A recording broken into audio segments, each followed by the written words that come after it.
Rogue Mage, thanks for the German Super. I see that sitting up there. It said, "Grats on unlocking almost all the optional dialogue in the Adamantite delivery. You only missed a single line. If you'd completed the raid at the end of Eureka, you get a shipment of artifacts from the expedition." Okay, looks like we have it here. Well, now I know how we're going to celebrate finishing Eureka. By running it in the book and the... Yes! Be like, hang on, everybody. I'm going to ride my orb. to the inn and Yes, rewatch the scene. This is not a bit. This is what we're doing when we finish Eureka. Right. So don't tell us the scene. This is what we're doing. So don't tell us the scene. We will watch it and we will make a whole video about that one line. We have to one-up Pint's video somehow, because Pint's video makes it seem like That's impossible. beating Eureka, the only, like, the peak of beating Eureka is getting the mount. When in reality, it's an additional line of dialogue in one Endwalker cutscene. Tellis, thank you for the generous super. So just going to drop a little nugget here and tell you guys that Kyle, my namesake, somewhat foresaw this cutscene almost 2 years ago. When you guys can, take a look at the Sky Pirates concludes VOD around 1:43:30, and y'all will get it. What? Oh! I do believe I said something along the lines of watch them show up for the final moment. But I was expecting like them to supply the airship. I did like seeing him fly overhead though, and I hope he's doing well. Does anyone have a timestamp for that? Right? Yeah, if we can. Come here. Yeah, there you go. All right, then I'm gonna click on Ara's link. And I hope, yeah. Don't tell me if they do, but I hope we get to see. I hope they come back at like a really important moment. Like there's some like giant end of the world, like something in the air, and you know, freaking Alphino sitting there, and he's like, "How are we gonna get up there?" And then coming over the corner, like, "Don't you worry, it's me, everybody. You did the raid, therefore you get special treatment in this part of the story. Otherwise, everyone just wonders how you're gonna get up there, and you just kind of teleport. But Jesus. I'm here, and it's gonna be freaking grand." And yep. You called it. Pre-watch. Shame on you. If anything, I overshot their importance, but yes. Shame on you, you pre-watching bastard. How dare you? Hey everyone, and welcome to our Clips and Highlights channel. If you want to keep up with everything Kyle and I have going on, make sure you subscribe to the main Grinding Gear YouTube channel, which is where we actually do these streams. That's right, we stream right here on YouTube. Oh, and sub to the Grinding Gear podcast. Apple, Google, Spotify, really any podcast platform. We're probably there. Thanks. We finally managed to clear the harbor, which means the rest is in the engineer's capable hands. Meanwhile, Father has issued to us an invitation. As was agreed, he will reveal the means by which Heidelin may be contacted. We are to meet him at Aporia when we are ready. Given the vital knowledge she holds, I suggest we leave without delay. It transpires, however, that the Forum's method for speaking to her is not without risks. I'm curious to hear what those might entail. But regardless, be warned. Most of those who travel with the Adamantine are offered to stay and see any remaining tasks that need doing. The Forum has already asked for my assistance in overseeing the process, so you needn't worry about a thing. Thank you, Tataru. We're off to Aporia then.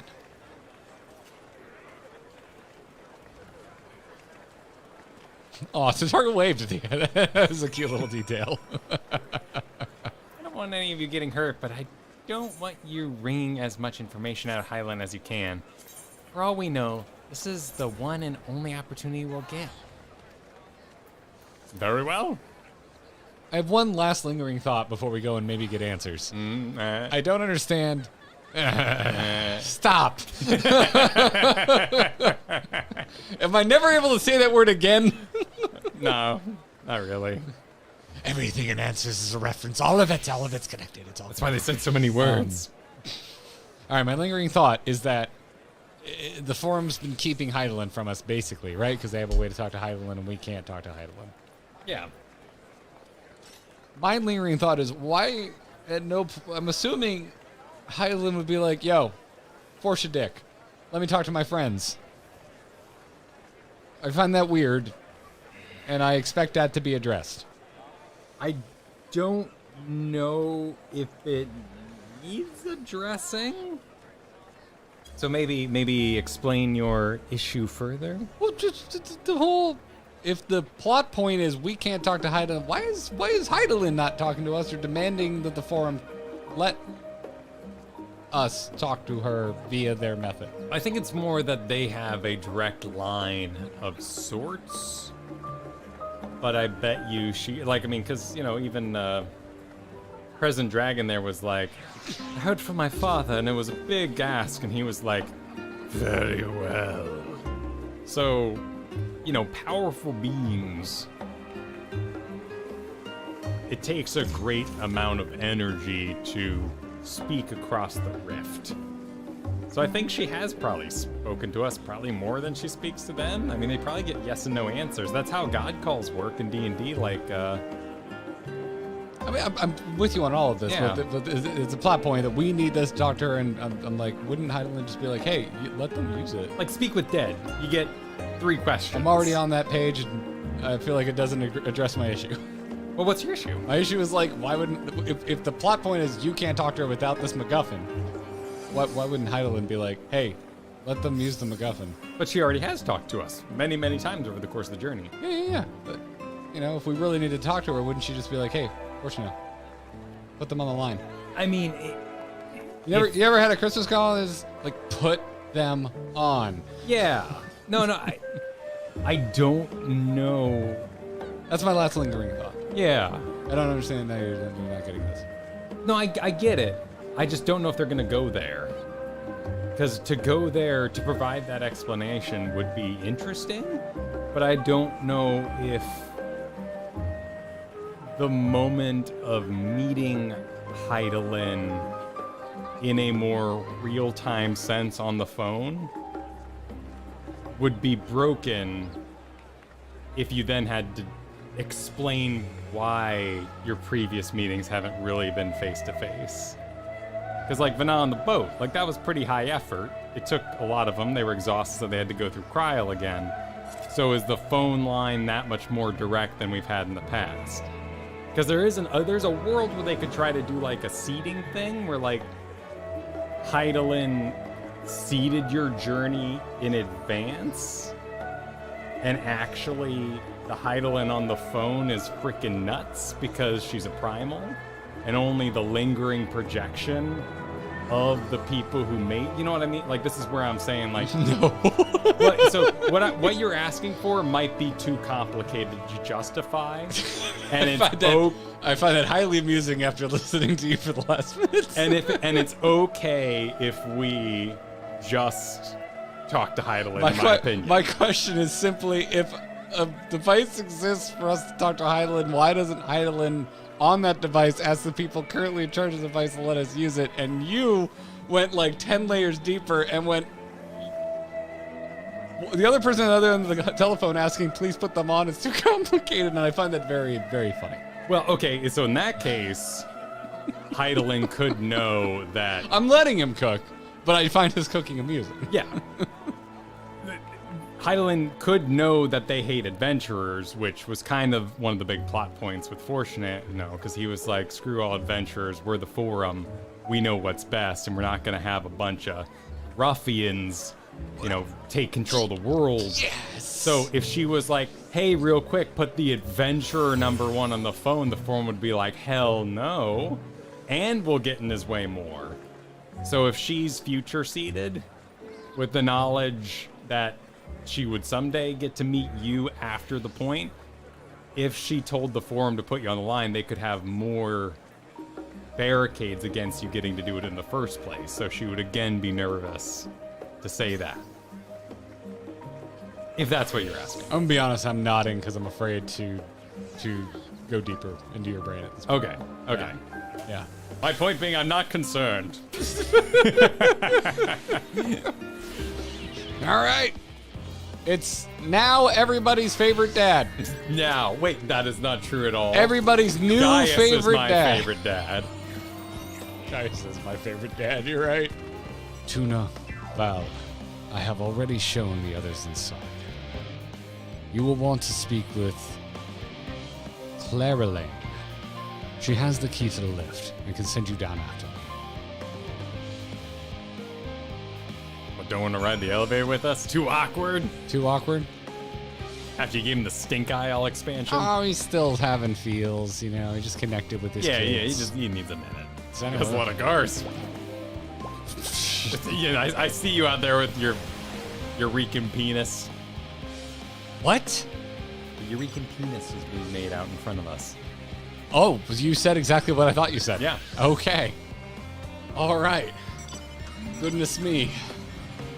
From here, we proceed to the heart of Labyrinthos and its most closely guarded secret. I'm... Thalmazine? Ask your doctor. Thalmazine? About Thalmazine. Thalmazine? All right, I'm just going to say however I want because I see 4 different pronunciations, and I'll hope Fortuno pronounces it in the next cutscene. It marks the beginning and end of our efforts, whence we delve to seek audience with the star, and whence we'll embark on our journey to the heavens. This way, if you please. And Ghost riding the whip, and the tiles are uneven down here. They Look at that. There's like, and there's grass growing there's between.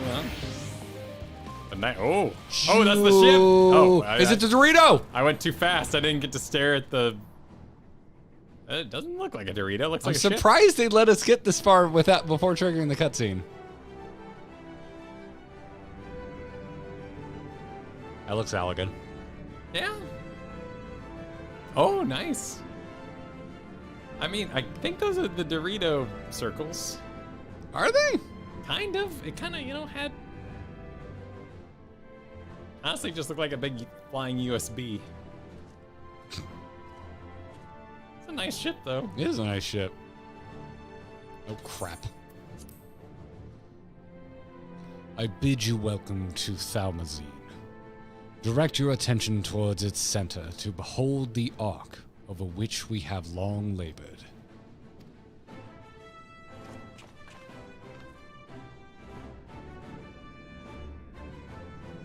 As you can see, 'twas designed as a medium-sized craft, but better to reduce fuel consumption. Miniaturizing magics have been applied to its interior to ensure that the thrust-to-weight ratio does not place too great a limitation on its freight capacity. The ether burner, as you know, has been removed for further modification, and we shall reattach it soon enough. I have received word that Kokol and several of your allies are working on it with an intense fervor.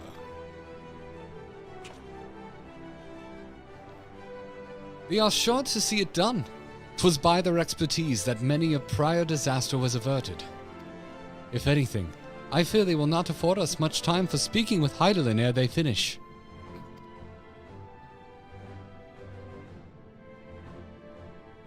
Point taken. Let us move on. I must warn you again, however, that even with the benefit of our device, to treat with her is not a simple feat.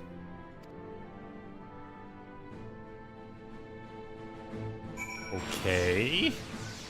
Yeah. Okay. I really want to just windmill slam the next scene, but also I gotta look at this thing. Show me the phone. Is this the Dorito? Is this the Dorito? I mean, it's kind of triangular. I mean, it is. I won't argue that, but it's so much more sleek. Yeah, it has attachments and upgrades. I guess I expected it to be purple because of the Endwalker logo, but... Okay, alright, hold up a minute. Am I seeing the Dorito? Head to the sphincter. I think I'm seeing the Dorito, man. It's not 1-to-1, but this has to be it. It's a little more Affliction t-shirt in the Endwalker login screen, but I think Dorito confirmed, Kyle. Also, hey Kyle, remember when you said it was a pillar? Yeah. What? I'm just. Yeah? What? What? I was as right as anybody. It's a, you know, it could have been an elegant biller. No, I just want to hear. There's a phrase I wanted to hear. I'm waiting to hear. There's someone over here named Vahugas. No, I'm waiting. Kyle, waiting. I'm just. What? That it's not a pillar? I'm just waiting. Look how it could be. I'm just. The man who declares that this game has no atmospheric perspective is accusing me of thinking that's not long. That could definitely be long. Without atmospheric perspective, of which the game doesn't have, that you yourself have critiqued many times. That could very well be a very long object. That's not atmospheric perspective what you were describing. What you're describing is simply perspective. Well, no, it's... Atmosphere has nothing to do with it. Well, they're in space. There is no atmosphere. I'm not going to get it. Garrett was right out of this guy.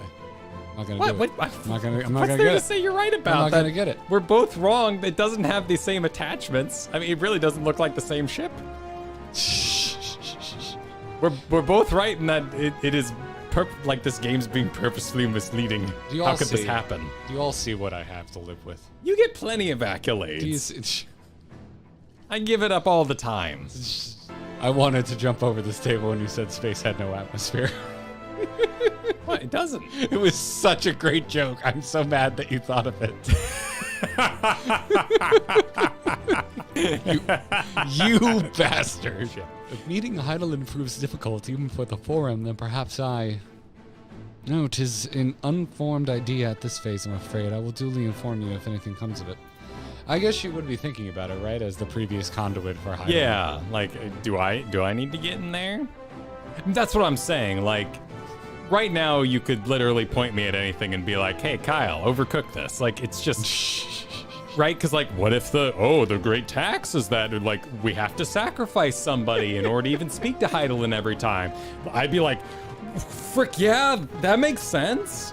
Because, you know, when we made Heidelin and stuff, we had to sacrifice people, right? Mm-hmm. Or made Zodiark, so yeah, like, a bunch of people have to die every time they want to talk to Heidelin. That's a good, bad reason not to use the phone. I have done what I can to impress upon you the gravity of what lies ahead. Are you prepared? You have some money. And a chest of something. Bracers. You would give bracers, Fortuno. We make for the lift at the center of this chamber. Come. You look like a trolley captain. Well, I'm a ship captain. What is a spaceship but a fancy trolley? Praise be. Something tells me this quest is going to be long. Why is that? Because we did, what, like 7 quests last stream? And granted, it did go quite late. Yeah. And this will make only 4. I'm expecting the MS Curator has their reasons. 11. All right. So the ship is it's going straight in. As you all know, alongside our physical world exists an ethereal plane that we refer to as the ethereal sea. At the heart of the star, the physical and ethereal are one and the same. Thus, the deeper we go, the easier it becomes to pass between said planes. We utilized this principle in constructing the Anti-Tower, and once more here in Thalmazine. Oh, is that why the Anti-Tower is upside down? Oh, I hadn't really thought about that. That's kind of cute. Yo! I see the look downs now, Chad. I apologize. No sooner did the Forum decide that an exodus from the star would be necessary than it began work on this facility. Our work culminated in a device that allowed us to peer deeper into the ethereal sea than ever before, in search of Heidelin's ever fainter echoes.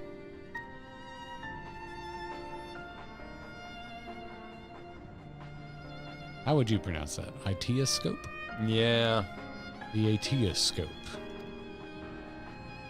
And you're communicating with her through this device?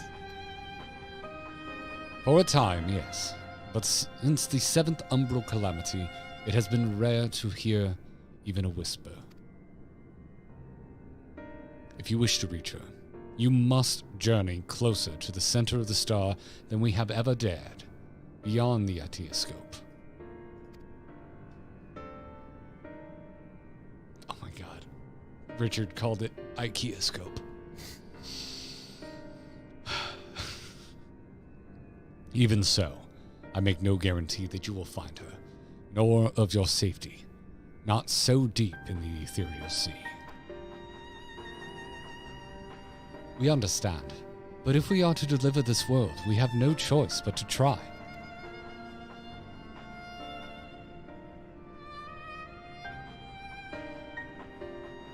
I know.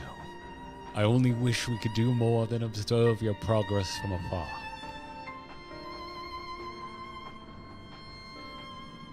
The Itioscope's ocular lens, by which we may peer into the ethereal sea without placing ourselves at hazard, lies above us.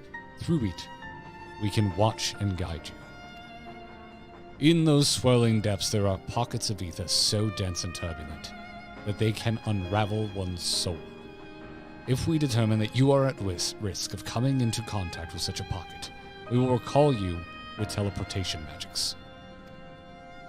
To that end, it would be best if one familiar with the composition of your souls remains here to assist in assessing said risk. Otherwise, there is an increased probability that we will extract you too early or too late.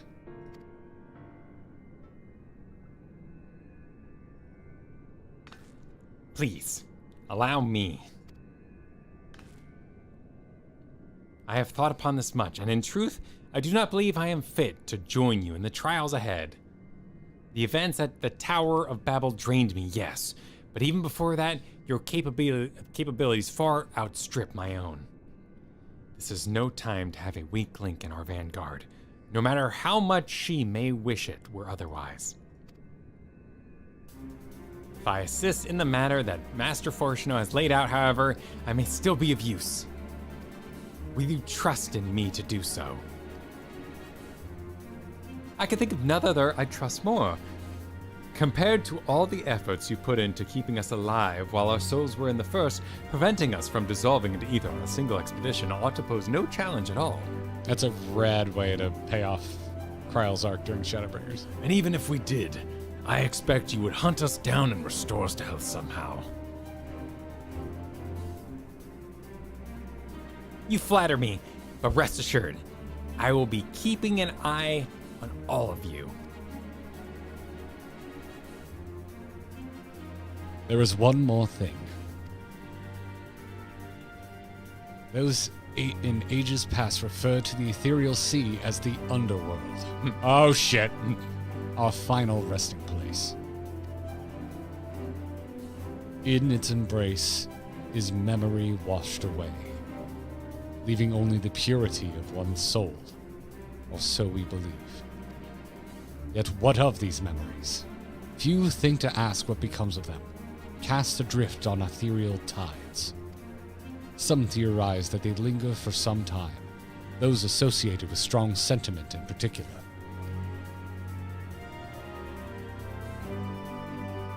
In those depths, memories of the departed may even coalesce around you, for hatred or for love. Thus do I caution you to be wary, but also to have faith.